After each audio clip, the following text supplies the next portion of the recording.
Hello. Hello, you beautiful and amazing beings. This is Maya Joy. Thank you for spending this time with me today. It is so amazing to be back here. I've missed you guys. I'm so excited to begin creating for you more again during my favorite time of year, during autumn time and winter time. So in today's video, we're going to be discussing highlights from the book, The Empowered Empath, which I read on your behalf. Those who are most loyal will remember that I put out a poll around Christmas time of last year asking you to vote on books for me to read and review for you. And there was almost a tie, and this book was number 2. So I read it for you, and now I'm going to share the best bits. So there's 7 things from the book that I wanted to focus on that I think will be of use to all of you who are an empath, which means that you're able to sense the emotions of others within your own being. So first and foremost, the author defined what it means to be a skilled empath, which is something I hadn't heard discussed before. So she describes a skilled empath, and you might want to think, is this me? Is this me? Is this who I am now? Is this who I'm aspiring to be? She says a skilled empath is someone who is present and aware of their environment, which is probably right. Like one of the core foundational elements of being an empath. It's, oh, I'm aware over here is this energy. There's this energy emanating from this person. So there's this awareness. A skilled empath is aware of their environment. She also says a skilled empath is someone who knows how to give. And I think, that's what we think of. Like when we think of an empath, it's like this person who's so good at knowing exactly like how to give love to others. But she expands upon this and saying a skilled empath is someone who knows how to give, but also how to receive in balanced ways. So simply to know how to give love to someone who's suffering, that doesn't make someone a skilled empath. But to know how to give, but also how to receive love. Some of us will know that actually giving is a gift in and of itself. Like we feel really, really good when we give to others. So allowing others to give to us and knowing how to joyfully and gladly and in an appreciative way how to receive from others is also part of being a skilled empath. So a skilled empath is someone who's aware of their environment, I think is able to sense specific energies and differentiate themselves from the energies around them, but also someone who knows how to give love, healing, and also receive it in a way that is generative for them is key. She also says a skilled empath is someone who knows how to stand up for ourselves when necessary. And there's kind of a whole chapter discussing what that means. So I found this to be a beneficial part of the book, kind of understanding what are our skills as an empath. The second most helpful thing that I found in this book was kind of a discussion of what is really happening like with our energy as an empath. And she says that empaths have energy that is constantly interacting with others. And this is sort of something I've heard before in the description of the aura of an empath. So I've heard it described that an empath's aura is more diffuse, which kind of means the particles are more divided, meaning more energy can be let in.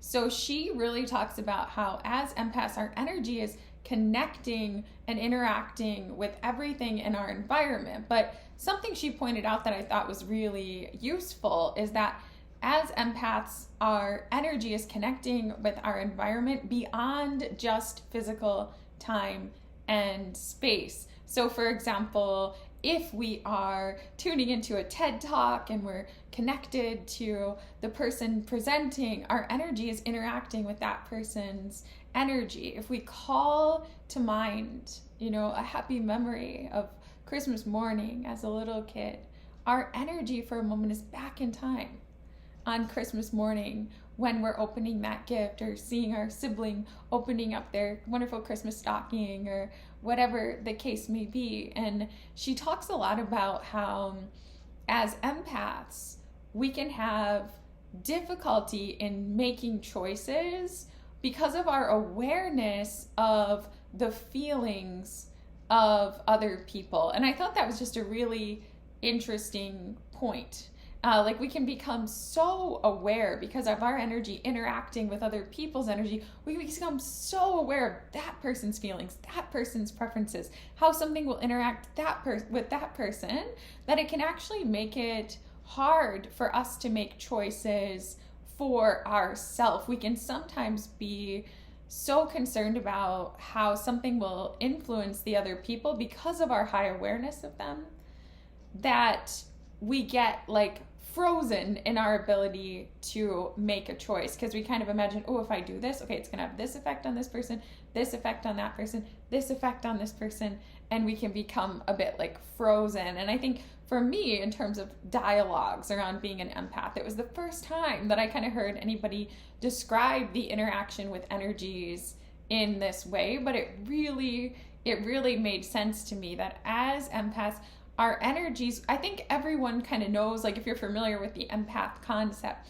that we perceive the energy in our environment. But for her to take it beyond time and space was like really interesting to me. And for her to describe how like when we're thinking about, oh, like maybe I'll wear like a red dress to the bridal shower. This is just an example, but it's like, okay, even in our imagination, I'm gonna wear a red dress. Wait, how is that gonna make the bride feel?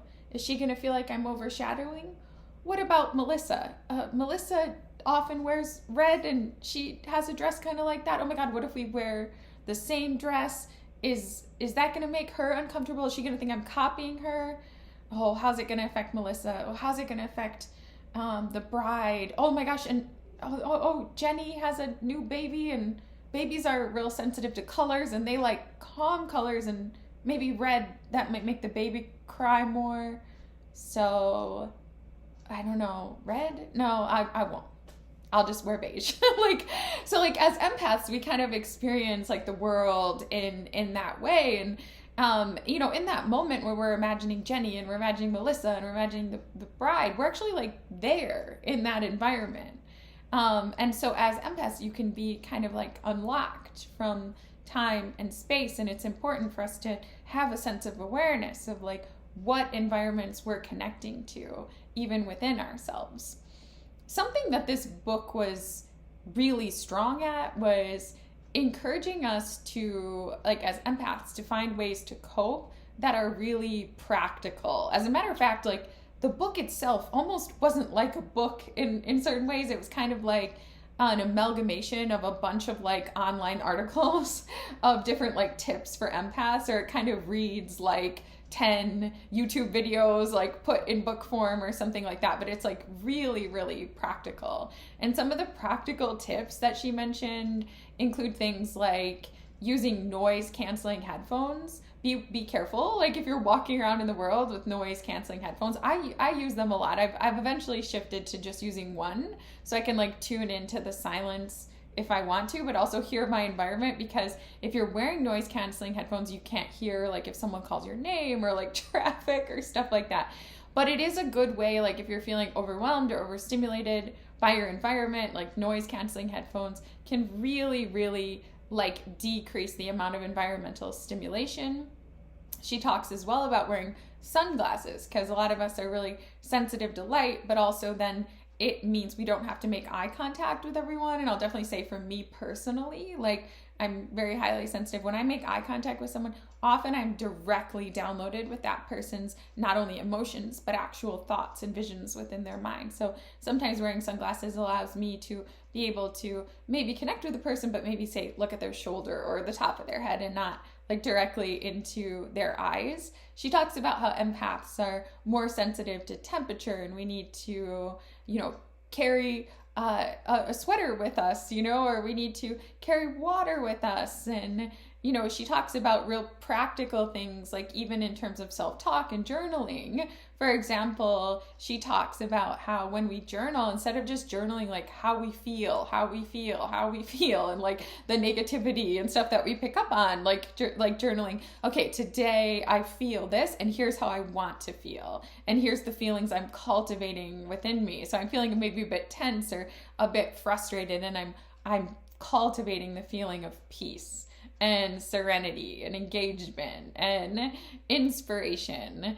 And she provides practical tips for limiting social media too, which I eventually kind of got rid of all social media. At this point, the only real social media I ever engage with is here on YouTube.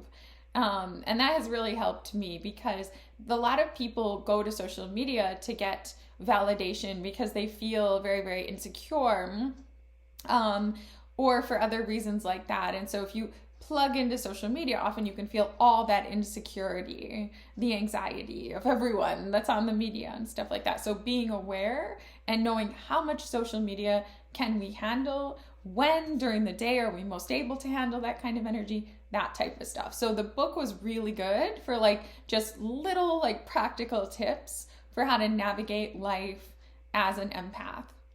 She talked about something that I have heard before, but I found beneficial as a reminder, which is about, as an empath, not always focusing on cleaning up pain or taking away pain or fixing people's sadness, but focusing on what we're putting out, because I think we have these hearts that are so capable of love and appreciating beauty. And so sometimes as an empath, our life goes better if we focus not on taking away the pain of others, but adding beauty, adding creativity, adding positive sentiments, smiling at others, being the light or being the lighthouse.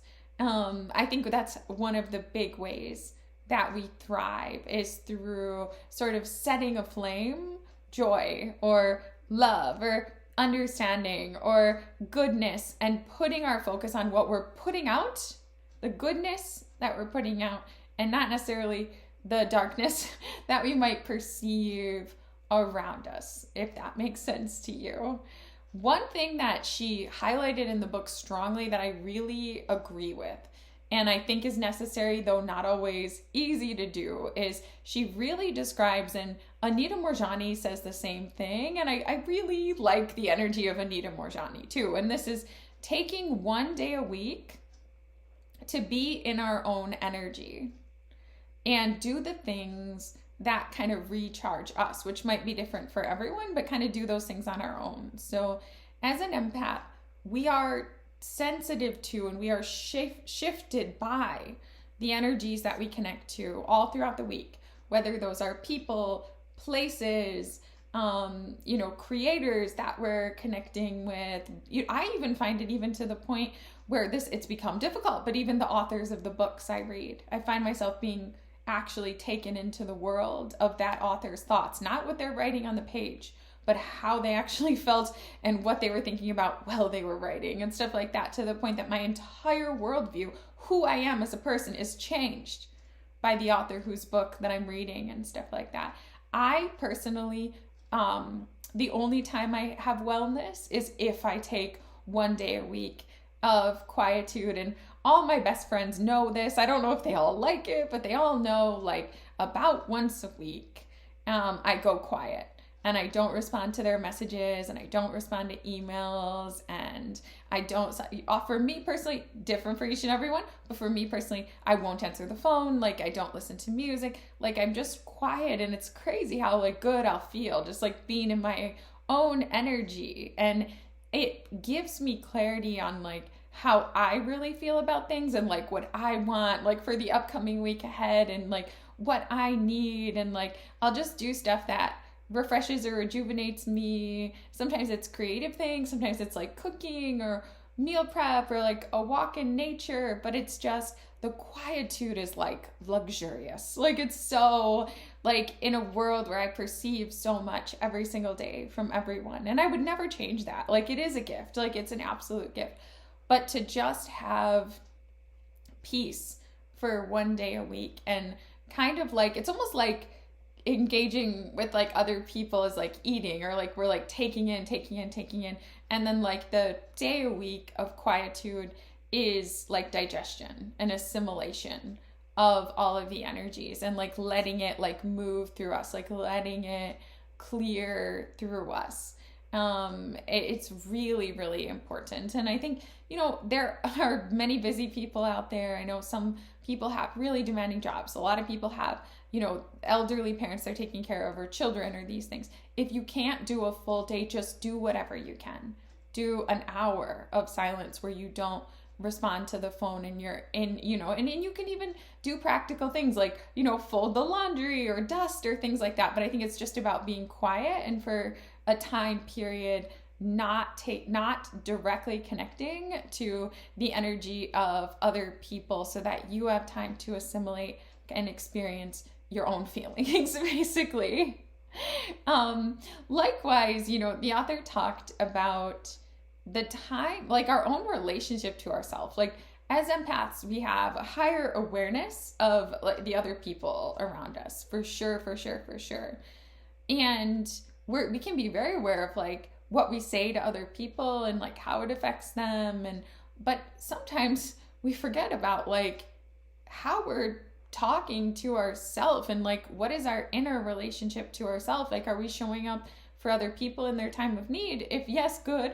But are we showing up for ourselves in our time of need? And what are we feeding into ourselves? So, she talks a lot about the importance of getting rid of things that make us feel bad about ourselves. Because as empaths, like we can only really fulfill like our mission in the world of like making the world a better and brighter place, like if we feel better and brighter. So like, in a very practical sense, like kind of taking away things that make us feel bad is, where possible and where it's simple to do so, is a good strategy. So whether it's, every time I wear those pair of pants, I really don't feel grounded, I don't feel centered in my body, they don't make me feel good. Okay, donate to charity, get rid of them.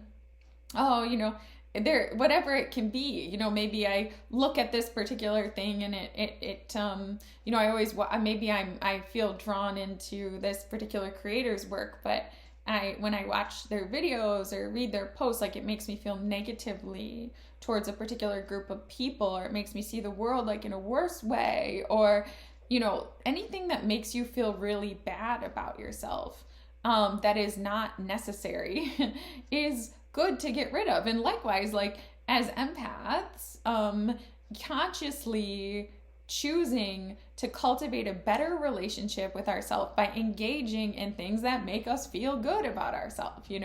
Maybe we make a capsule wardrobe, and it's all of the sweaters and shirts and pants and everything that makes us feel great in our body.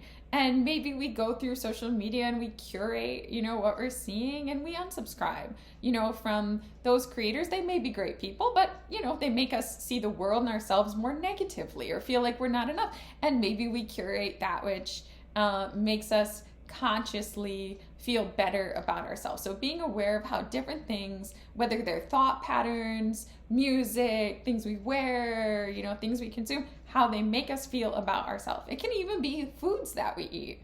There are things that agree with our body, and there are things that don't. So like if you always eat hot sauce and then afterwards you feel angry and, you feel irritable, then, maybe instead you could use a different condiment like mustard, or I don't know, something else, right? Like yogurt sauce, or like something like that doesn't make you feel that way. But bringing in that which makes you feel good, and moving away from that which makes you feel bad about yourself. There's no need to intake things that make you feel bad about yourself. And anything that you can remove that makes you feel bad about yourself is going to make you a better person, and it's going to make the world a better person. The final thing that I wanted to share with you all is a new lens on anxiety. So the author was really confident in her statement that a little bit of anxiety is actually good. So I think as empaths, we tend to want to avoid anxiety. I definitely know that I like to avoid things that cause anxiety, because anxiety is not a good feeling. But because we're so sensitive as empaths to all different emotional energies, we can get really like locked in, like our comfort zone can become like really small because of our high sensitivity to negative emotion. So she told us, you know, kind of as empaths, it's really important to keep in mind that a little bit of anxiety and being just like a little bit challenged outside of our comfort zone, like we can actually channel that energy to into productive means. And that really like radically changed my worldview. I rarely experience a lot of anxiety, but often I will experience like a little bit of anxiety. And now I've come to see it like in a really positive way. Like this is fueling my productivity. This is expanding me. And I started to realize that yes, in life, like we're meant to be challenged. And that little bit of challenge like really adds a lot of like richness to the creativity of our life. Like when things are all easy, that gets boring like really, really quickly. So if we're like a little bit stressed or like a little bit anxious, we're growing, we're expanding, we're facing fears, we're expanding outward like our comfort zone so that we can move more in the world and things like that. So a ton of anxiety, an anxiety attack might be something that we need to get like some help with, but a little bit of anxiety is good. And she even mentioned like some scientific studies, I believe, that talked about the benefits on productivity of feeling a little bit anxious. So I really liked kind of that reframe on anxiety. So yeah, so these were some of what I felt were the most beneficial concepts discussed in the book, The Empowered Empath, which I read for all of you. And I have more videos that I'm going to be making for empaths and based on some of her tips in the book, but I hope you enjoyed this one. Thank you for everyone who has stuck with me through the whole video and spent this time with me. It's a pleasure to have you here and to learn and grow together. So thank you so much for watching. Many, many blessings to you and yours, and namaste. Bye. Have a great day.